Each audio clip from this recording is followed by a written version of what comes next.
yang kita tahu, dunia pendidikan di Indonesia tengah menghadapi berbagai tantangan besar. Beberapa masalah yang cukup sering kita dengar nih adalah beban kerja yang semakin berat bagi guru, dosen, atau tenaga pengajar yang lainnya. Kesenjangan kesejahteraan yang masih begitu terasa. Tentu saja bagaimana mereka bisa terus menjaga kompetensi di tengah perkembangan zaman yang begitu cepat. Terutama nih dengan adanya pembelajaran secara daring sejak pandemi. Selamat datang di podcast Malam Minggu Santuy bersama saya Anissa Fitria. Hari ini kita akan membahas tentang Undang-Undang Nomor 14 Tahun 2005 tentang guru dan juga dosen. Kenapa sih undang-undang ini sangat penting? Karena tentu saja di balik setiap generasi cemerlang, ada guru dan juga dosen yang punya peran sangat penting sebagai pembentuk karakter serta pembimbing ilmu dan juga pembawa perubahan bagi setiap generasinya. Sebenarnya undang-undang ini sudah ada sejak lama nih, tapi apakah undang-undang ini benar-benar memberikan solusi yang dibutuhkan? Kira-kira apa sih dampaknya bagi profesi guru dan juga dosen di lapangan? Nah, supaya lebih jelas, kita sudah bersama dua narasumber yang hebat-hebat yang akan membantu kita memahami hal ini. Yang pertama ada Pak Akbar.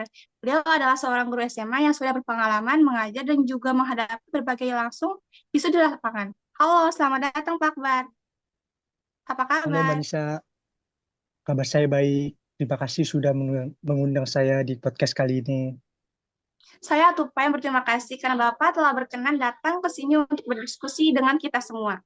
Dan yang kedua nih, narasumbernya ada Bu Eka, salah seorang dosen di perguruan tinggi yang tentu saja punya pengalaman berbeda, tapi tak kalah penting loh dalam menerapkan undang-undang tersebut. Halo, selamat datang Bu Eka. Halo, terima kasih Mbak Nisa. Senang sekali bisa bertemu Mbak Nisa. Terima kasih kembali Bu Eka sudah berkenan untuk berdiskusi dengan saya pada hari ini di tengah kesibukannya. Oke, sebelum kita ngomongin lebih lanjut nih tentang undang-undang tersebut, saya pengen tanya dulu nih, mungkin dari Bu Eka bisa jelasin dulu apa sih yang dimaksud dengan kedudukan undang-undang tersebut, Bu? Jadi, UU nomor 14 tahun 2005 tentang guru dan dosen ini adalah landasan hukum yang mengatur segala aspek terkait profesi guru dan dosen di Indonesia. Kedudukan ini sangat penting, Mbak Nisa, karena memberikan pengakuan bahwa guru dan dosen adalah profesi yang dihormati dan dihargai. Sama halnya seperti dokter, pengacara, dan profesi lainnya. UU ini juga menetapkan standar kompetensi hak dan kewajiban guru dan dosen. Wah, berarti kayak payung hukum untuk profesi guru dan juga dosen ya, Bu Eka? Betul banget. Dengan adanya UU ini, profesi guru dan dosen punya perlindungan hukum yang jelas. Jadi nggak ada sembarang orang yang bisa meremehkan atau mengganggu tugas mereka. Keren banget, Bu. Kalau dari sisi fungsi nih, mungkin Pak Akbar bisa dibantu fungsi utama dari undang-undang ini apa ya? Ya, kalau menurut saya fungsi utama UU ini tuh ada tiga ya. Pertama, meningkatkan kualitas pendidikan di Indonesia lewat standar kompetensi guru dan dosen. Yang kedua, melindungi hak-hak guru dan dosen. Misalnya soal gaji, tunjangan, dan kesejahteraan. Dan ketiga, memastikan proses pendidikan berlangsung secara profesional dan bertanggung jawab. Setuju sih, kadang kita kan kalau dengar cerita tentang guru yang digaji kecil banget nih apa ya, atau dosen yang kerjanya overwork, berarti undang-undang ini sifatnya melindungi ya. Iya Mbak, pendidikan itu kan salah satu pilar utama pendidikan bangsa. Kalau gurunya hebat, uh, pasti outputnya juga luar biasa. Hmm, kalau sepengalaman Pak Akbar dan juga Bu Eka nih, kira-kira apa sih yang paling menonjol atau sering terjadi masalah dalam kesejahteraan dan juga beban kerja guru atau dosen di Indonesia ya Pak? Mungkin bisa dari Pak Akbar terlebih dahulu. Menurut saya kalau di Indonesia ya, tantangan utama adalah kesejahteraan yang tidak sebanding dengan beban kerja. Banyak rekan-rekan yang merasa bahwa kami bekerja lebih keras, tetapi gaji yang kami terima tidak mencukupi untuk memenuhi kebutuhan sehari-hari. Mungkin tidak terlalu terasa di kota-kota besar ya, tetapi hal ini sangat terasa bagi rekan-rekan guru di beberapa daerah yang ada di Indonesia. Bener banget Pak, bener. Kalau mungkin dari sisi Bu Eka bagaimana? Menurut saya, kalau di perguruan tinggi, masalah yang sering kami hadapi adalah kekurangan dukungan untuk pengembangan karir Mbak Nisa. Meskipun sudah ada tunjangan profesi, tapi itu aja tidak cukup untuk mendorong kami untuk terus berkarya atau melakukan riset yang berkualitas. Karena untuk itu pasti butuh banyak pendanaan, Mbak Nisa. Iya, benar juga sih. Tapi kan undang-undang ini umurnya sudah lama ya, sejak 9 tahun. Tapi sepertinya masih banyak tenaga pengajar yang merasakannya ya. Ya, masih banyak, Mbak Nisa. Ya masih banyak Mbak, apalagi untuk beberapa area yang kurang diperhatikan oleh pemerintah ya. Baik-baik. Nah, Undang-Undang Nomor 14 Tahun 2005 ini kan mengatur tentang standar kompetensi bagi guru serta dosen. Apakah menurut Bapak dan Ibu Undang-Undang ini sudah cukup memberikan arah yang jelas dalam hal profesionalisme bagi guru serta dosen? Eh, Menurut saya standar kompetensi yang ada di UU ini cukup jelas, tapi arah implementasi di lapangannya masih cukup cukup kurang, terutama dalam hal akses pelatihan. Banyak guru yang kesulitan untuk mengikuti pelatihan atau sertifikasi karena terbatasnya fasilitas dan waktu. Saya setuju dengan Pak Akbar. Kalau dari sisi Bu Eka sendiri bagaimana nih Bu Eka? Menurut saya, yang menjadi tantangan adalah banyak dosen yang sudah mempunyai kompetensi tinggi, tapi untuk mengimbangi perkembangan dunia pendidikan yang terus berubah, kami membutuhkan lebih banyak akses untuk pelatihan lanjutan dan riset. UU ini sudah memberikan dasar, tapi menurut saya, secara pribadi belum sepenuhnya menjawab kebutuhan praktis yang ada di lapangan, Banisa. Jadi kalau dilihat-lihat nih ya, meskipun ada standar yang jelas di lapangan, ada kesenjangan berarti ya Bu antara teori serta praktik yang masih perlu sekali untuk diatasi. Betul sekali, Mbak Nisa.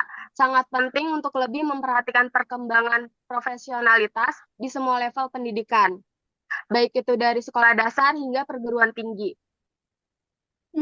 Baik-baik.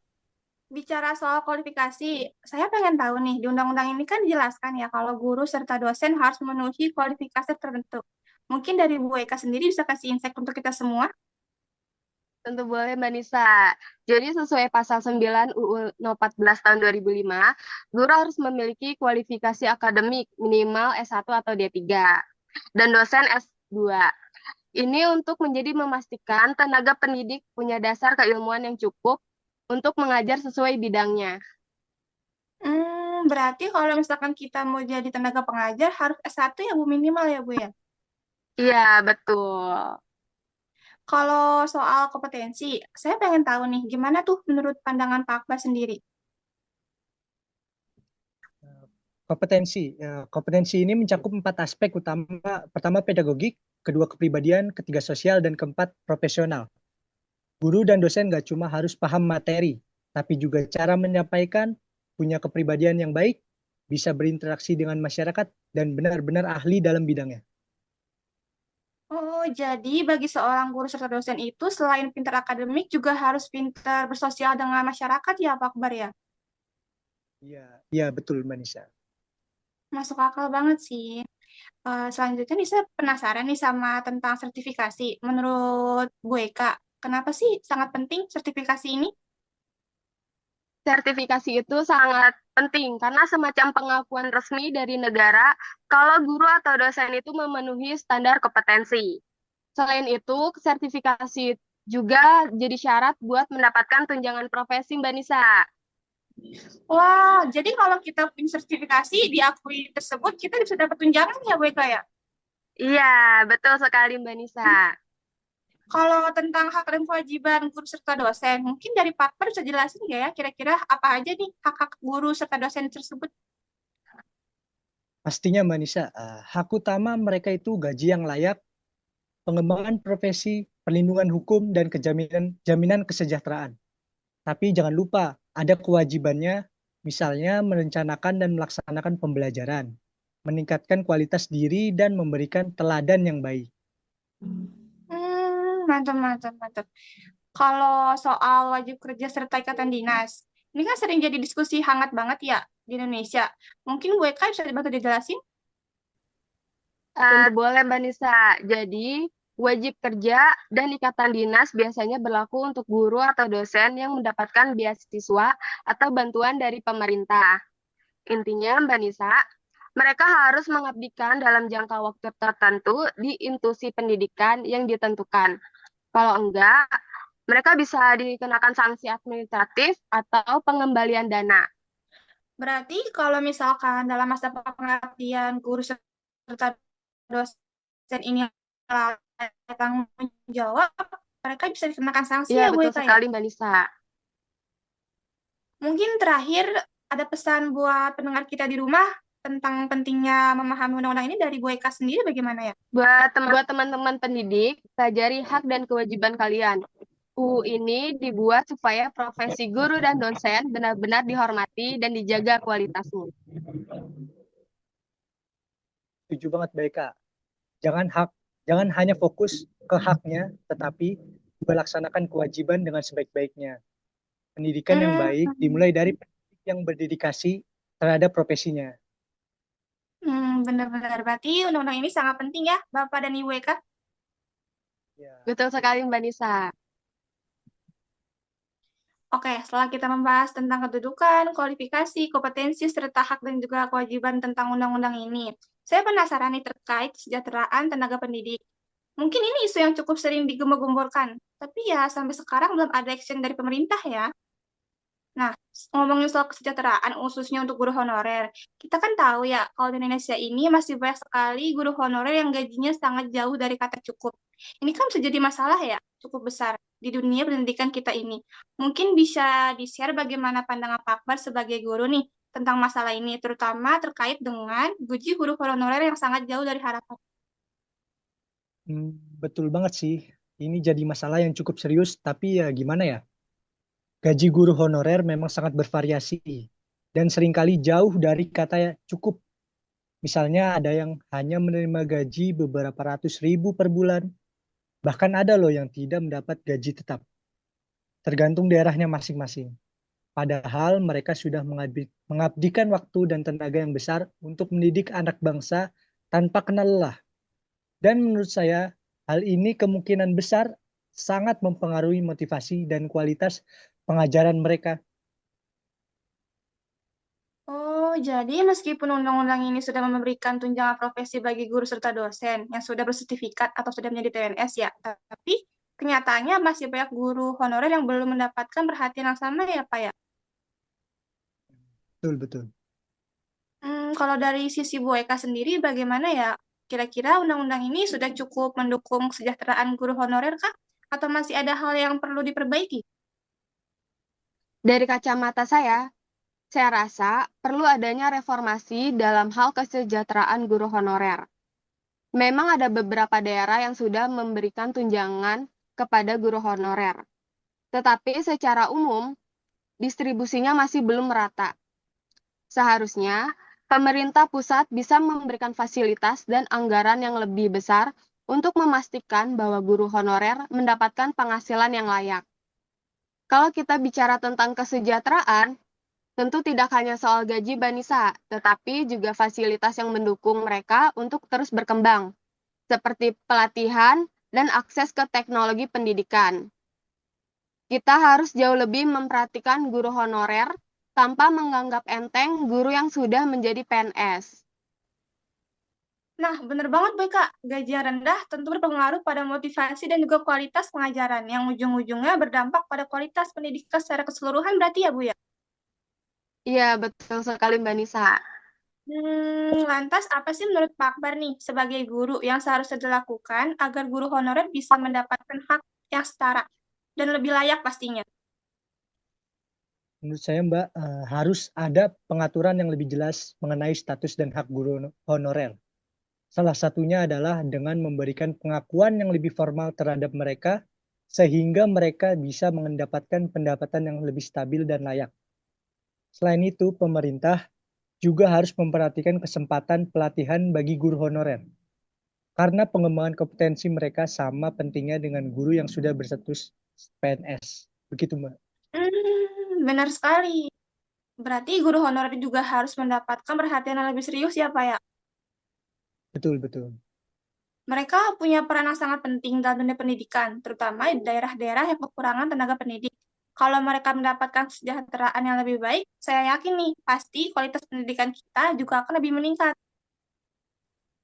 Betul sekali, Mbak Nisa. Nah, sekarang saya mau bahas tentang pengangkatan guru serta dosen. Menurut Bu Eka nih, sebenarnya proses pengangkatan ini seperti apa sih menurut Undang-Undang Nomor 14 Tahun 2005? Baik, pengangkatan guru dan dosen itu diatur untuk memastikan kualitas pendidikan. Menurut UU ini, seorang guru atau dosen harus memenuhi persyaratan tertentu, seperti memiliki kualifikasi akademik, kompetensi, dan sertifikat pendidik. Selain itu, mereka juga harus sehat jasmani, rohani, dan punya kemampuan untuk mewujudkan tujuan pendidikan nasional. Wah, berarti nggak sembarangan ya Bu Eka ya? Iya, betul sekali. Kalau untuk soal penempatannya nih, Pak Akbar, bagaimana implementasi di lapangan ya? Penempatan ini sering jadi tantangan ya, Mbak, terutama di daerah terpencil. Undang-undang sudah mengatur bahwa guru dan dosen harus ditempatkan sesuai kebutuhan daerahnya. Tapi di realitasnya nggak selalu sesuai harapan. Kadang ada daerah yang kekurangan guru, tapi distribusi masih belum rata. Jadi ada kesenjangan ya Pak Akbar ya? Iya, begitu. Kalau soal pemindahan, bagaimana nih Bu Eka? Pemindahan guru dan dosen biasanya terkait kebutuhan institusi atau pengembangan karir Mbak Nisa. UU ini mengatur bahwa pemindahan harus mempertimbangkan kesejahteraan guru atau dosen, serta kebutuhan lembaga pendidikan Mbak Nisa. Tapi dalam praktiknya, seringkali adanya tarik ulur antara kebijakan dan kebutuhan individu Mbak Nisa. Oke oke. Nah, ini nih yang sering jadi isu sensitif nih, pemberhentian. Menurut Pak Akbar nih, gimana sih pemberhentian ini diatur dalam undang-undang? Pemberhentian guru dan dosen bisa dilakukan atas dasar beberapa alasan. Misalnya pensiun, permintaan sendiri, atau pelanggaran yang berat. Yang penting, semua harus sesuai prosedur dan ada keadilan. Jangan sampai pemberhentian dilakukan sepihak tanpa evaluasi yang jelas. Nah, setuju banget nih. Jadi ada banyak hal yang harus dipertimbangkan ya Pak Akbar ya? Ya, betul banget, Mbak. Kalau boleh disimpulkan ya, apa pesan dari Bu Eka sendiri serta Pak Akbar nih buat pendengar kita yang di rumah? Saya berharap semua pihak, baik pemerintah, institusi, maupun guru dan dosen, bisa menjalankan hak dan kewajiban sesuai UU ini, supaya pendidikan di Indonesia makin terus maju. Betul banget, Mbak Eka. Saya setuju. Dan jangan lupa, kolaborasi itu penting. Kalau ada masalah, diskusi dulu dan cari solusinya bersama-sama. Benar-benar. Dalam Undang-Undang Nomor 14 Tahun 2005, guru serta dosen ini kan punya hak untuk mendapatkan pembinaan dan juga pengembangan profesi ya. Nah, menurut Pak Akbar serta Bu Eka nih, bagaimana pembinaan ini membantu para guru serta dosen? Wah, itu mah penting banget, Mbak Nisa. Pembinaan itu penting buat guru. Lewat pelatihan, workshop, atau seminar, kita bisa terus update ilmu dan metode mengajar. Jadi meskipun saya sudah bertahun-tahun mengajar, jadi guru, saya harus tetap belajar. Betul sekali, Pak Akbar. Kalau di dunia dosen, pembinaan itu sering berupa program peningkatan kompetensi, seperti workshop penelitian atau hibah riset. Bahkan pengembangan profesi jadi salah satu indikator kinerja dosen loh. Jadi kalau misalkan kita udah jadi guru serta dosen, meskipun sudah lama tenaga pengajarnya nih, berarti tetap harus berpendidikan ya? Lewat Iya, betul pelatihan, sekali. workshop, atau seminar. Mungkin kalau soal penghargaan nih Bu dan juga Pak Akbar, dalam undang-undang ini kan juga disebutkan nih bahwa guru serta dosen berhak mendapatkan penghargaan atas dedikasinya. Menurut Bapak dan juga Ibu, penghargaan apa nih yang paling penting kira-kira? Menurut saya, penghargaan itu nggak cuma soal materi, Mbak Nisa. Misalnya, pengakuan secara profesional lewat sertifikasi atau apresiasi atas hasil penelitian dan karya ilmiah, Mbak Nisa. Kalau untuk guru, penghargaan dari murid dan masyarakat itu udah bikin hati kita hangat ya. Tapi penghargaan formal seperti kenaikan pangkat atau insentif itu penting juga untuk memotivasi kita sebagai guru. Oh, jadi berarti penghargaan ini bukan hanya tentang materi ya, Pak dan Bu Eka, tentang kayak kenaikan pangkat serta apresiasi atas kinerjanya juga termasuk penghargaan ya. Iya, betul sekali. Iya. Kalau kita bahas soal perlindungan nih, sekarang kan sering banget jadi isu penting ya Pak dan Bu Eka, menurut Bapak Akbar sendiri nih sebagai guru, perlindungan seperti apa ya yang dibutuhkan seorang guru? Jadi guru itu tantangannya banyak, apalagi terkait perlindungan hukum. Kadang ada kasus guru yang dipidanakan karena menjalankan tugas mendidik, makanya perlindungan hukum itu penting banget. Selain itu, ada juga perlindungan dari resiko kerja, seperti kesehatan dan keselamatan. Oh, baik-baik. Kalau untuk dosen sendiri bagaimana nih Bu Eka? Menurut saya, perlindungan untuk dosen biasanya lebih kebebasan akademik, biar kita bebas meneliti dan menyampaikan pendapat tanpa tertekan. Selain itu, perlindungan dari ancaman fisik atau digital juga penting, apalagi di era sekarang. Nah, kalau kita ngomong-ngomong soal sanksi nih, apa aja sih jenis sanksi yang diatur dalam Undang-Undang Nomor 14 Tahun 2005 ini? Mungkin Bu Eka bisa dibantu jelaskan? Menurut undang-undang ini ada beberapa jenis sanksi. Contohnya seperti teguran lisan atau tertulis untuk pelanggaran ringan, pembebasan sementara dari tugas untuk pelanggaran yang lebih serius, dan yang terakhir, pemberhentian tetap jika pelanggaran itu berat. Selain itu, juga ada nih sanksi administratif seperti penundaan kenaikan pangkat. Wah, kalau untuk pemberhentian tetap lumayan berat juga ya Bu ya, berarti ya. Iya, betul sekali Mbak Nisa. Tapi ini tuh spesifik buat pelanggaran apa aja sih Pak Akbar? Mungkin Pak Akbar bisa dibantu jelaskan? Sebenarnya fokusnya ini ke pelanggaran profesionalisme ya, seperti tidak mengikuti standar kompetensi, melanggar kode etik, atau tidak memenuhi beban kerja minimal. Tapi yang sering dibahas juga adalah pelanggaran hukum. Misalnya kalau guru atau dosen itu terlibat kasus kriminal. Jadi kode etik itu sangat penting. Kalau udah bicara kode etik nih, menurut Bapak dan juga Ibu Eka, gimana sih cara memastikan kalau pelanggaran ini tuh ditangani secara adil? Nah, ini penting sekali Mbak Nisa. Di UU ini disebut bahwa setiap pelanggaran harus ditangani lewat mekanisme yang transparan. Mulai dari laporan, investigasi, sampai sanksi. Biasanya ada Dewan Kehormatan Guru atau Senat Akademik yang memutuskan tergantung kasusnya berat atau enggak, Mbak Nisa. Wah, berarti semacam ada pengadilan secara internal gitu ya, BK ya? Iya, betul sekali Mbak Nisa. Tapi sifatnya itu administratif. Kalau pelanggaran hukum, tentu prosesnya lewat pengadilan umum. Benar-benar benar. Menurut Bu Eka dan juga Pak Bas sendiri nih, kira-kira apa langkah terbaik supaya sanksi ini tidak cuma jadi hukuman, tapi juga pelajaran? Menurut saya, langkah yang terbaik untuk dilakukan adalah pembinaan ulang ya Mbak.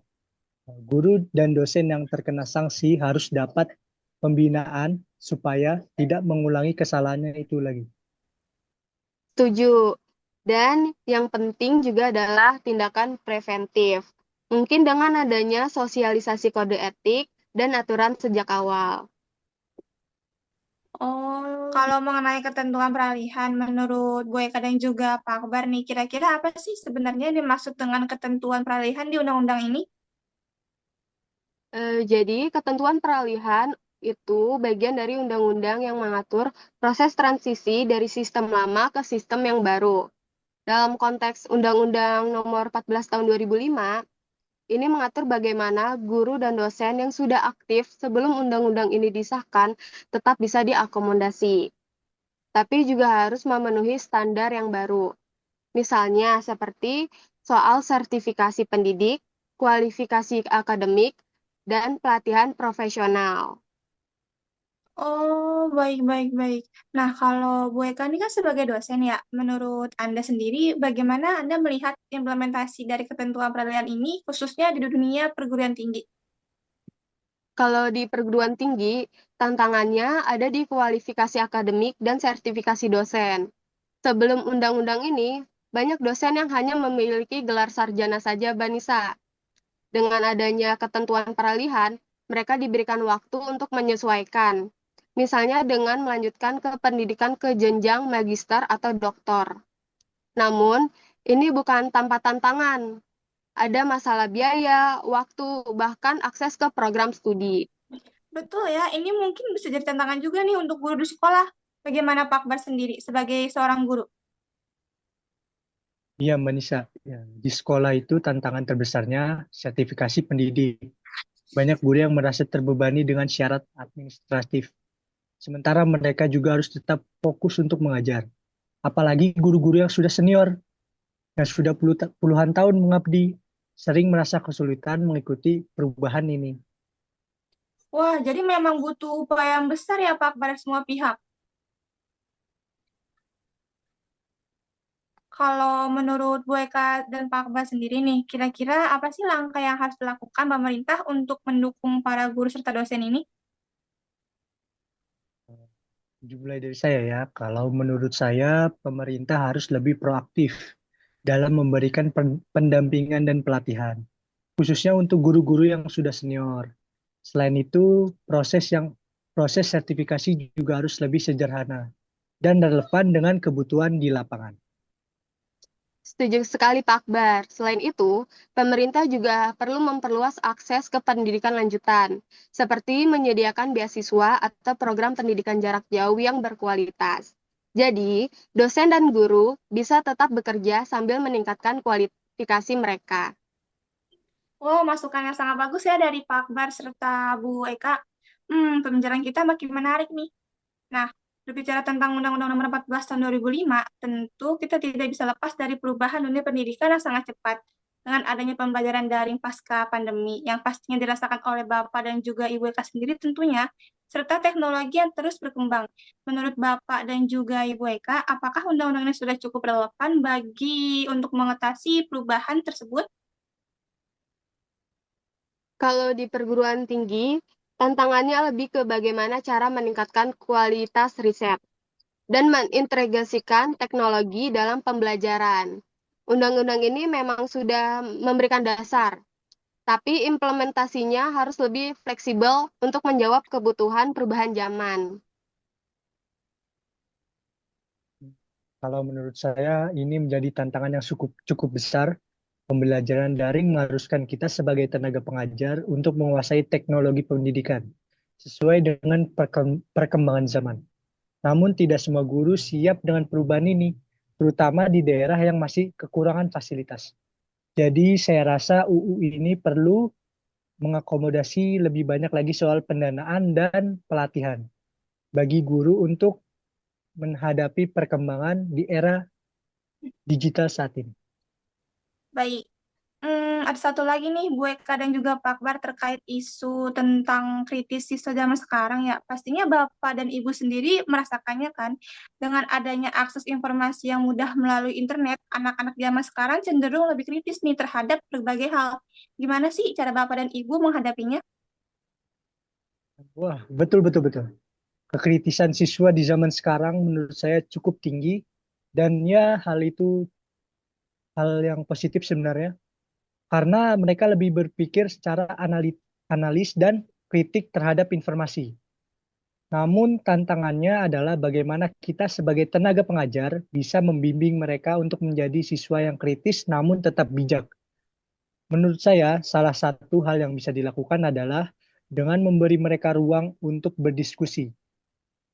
Kita juga harus memberikan materi yang berimbang dan mengajarkan mereka cara untuk mencari dan menganalisis informasi yang mereka dapatkan dengan baik dan bijaksana. Masukan yang baik dan bijak ya Pak Akbar, setuju sekali sama saya Pak. Kalau menurut Bu Eka sendiri bagaimana nih Bu Eka? Di tingkat perguruan tinggi, kritisan mahasiswa itu sudah pasti ada, Mbak Nisa. Bahkan mereka lebih sering menentang materi kuliah yang dianggap tidak relevan. Tantangannya bagi kami adalah bagaimana memberikan pemahaman yang lebih dalam mengenai berbagai perspektif dari mahasiswa, serta mengajarkan mahasiswa untuk berpikir kritis namun tetap objektif. Kami sebagai dosen pun harus tetap memperbarui materi kuliah sesuai dengan perkembangan zaman dan memberikan ruang bagi mahasiswa untuk mengemukakan pendapatnya. Jadi kami bisa tahu nih Mbak Disa, bagaimana cara berpikir dan dapat mengarahkan mereka. Wah, berat juga ya jadi tenaga pengajar seperti Bapak dan juga Ibu Eko ini. Saya nggak kebayang sih, Pak dan Bu Eka segitu banyak peserta didik nih yang harus dipahami cara berpikirnya. Dan harus terus mengikuti perkembangan zaman biar tetap up to date. Nggak kalah sama murid ataupun mahasiswa lainnya berarti ya. Iya, betul Bu Nisa. Betul, betul. Oke, baik, baik, baik. Kita sudah membahas banyak hal nih mengenai Undang-Undang Dasar Nomor 14 Tahun 2005 serta tantangan yang dihadapi oleh guru serta dosen. Nah, untuk mengakhiri diskusi ini, saya ingin mendengar harapan dari Pak Akbar sendiri dan juga Bu Eka untuk dunia pendidikan di Indonesia, khususnya terkait dengan implementasi undang-undang ini. Kira-kira apa sih yang sebaiknya dilakukan agar undang-undang ini bisa lebih efektif dan juga pastinya memberikan manfaat maksimal bagi tenaga pengajar lainnya? Eh, saya dulu ya, harapan saya sebagai guru SMA, karena saya sebagai guru ya, eh, terutama guru yang ada di daerah terpencil, agar lebih diperhatikan lagi dalam hal kesetaraan fasilitas dan akses pelatihan. Selain itu, saya juga berharap agar kesejahteraan guru honorer bisa lebih diperhatikan. Sudah bukan menjadi rahasia lagi kalau banyak guru yang bekerja tanpa penghasilan yang layak. Padahal mereka adalah ujung tombak pendidikan. Selain itu, harus ada pendanaan yang lebih besar untuk mengatasi kesenjangan teknologi di pendidikan kita. Dengan begitu, diharapkan pendidikan bisa lebih merata dan berkualitas. Untuk di pendidikan tinggi, saya berharap undang-undang ini bisa mengakomodasi lebih banyak lagi tentang dukungan untuk riset dan pendidikan lanjutan bagi dosen. Selain itu, di era digital ini, perguruan tinggi harus lebih fleksibel dan mampu mengikuti perkembangan teknologi yang sangat begitu cepat. Dosen juga perlu mendapatkan lebih banyak kesempatan untuk mengembangkan diri melalui pelatihan dan kolaborasi internasional. Dengan begitu, pendidikan tinggi bisa semakin maju dan relevan dengan kebutuhan zaman sekarang. Jadi dosen gak kalah nih sama mahasiswa yang sudah pasti up to date. Baik, mungkin kalau boleh saya simpulkan, intinya tuh adalah untuk seluruh tenaga pengajar, kita butuh perhatian yang lebih besar dari pemerintah, baik dalam hal kesejahteraan maupun pengembangan profesionalisme. Peningkatan akses pelatihan, pendanaan, dan juga perhatian untuk guru honorer sangat penting agar pendidikan Indonesia bisa terus berkembang dan juga menghasilkan generasi yang siap menghadapi tantangan global, serta kekritisan para siswa bisa menjadi potensi yang positif. Namun, memang membutuhkan pendekatan yang tepat dari guru dan juga dari dosen. Wah, terima kasih banyak nih kepada Pak Akbar dan juga Bu Eka atas diskusi, insight, serta waktunya yang sangat berharga ini. Terima kasih juga Mbak Nisa telah mengundang kami. Ya, sama-sama Mbak Nisa. Terima kasih juga. Oke, semoga diskusi kita kali ini bisa memberi wawasan baru dan juga mendorong kita semua untuk lebih peduli dan juga proaktif dalam memperbaiki dunia pendidikan di Indonesia. Jangan lupa, pendidikan adalah kunci untuk masa depan yang lebih baik. Tetap semangat dan terus berinovasi untuk pendidikan yang lebih maju. Sampai jumpa dengan narasumber-narasumber hebat lainnya.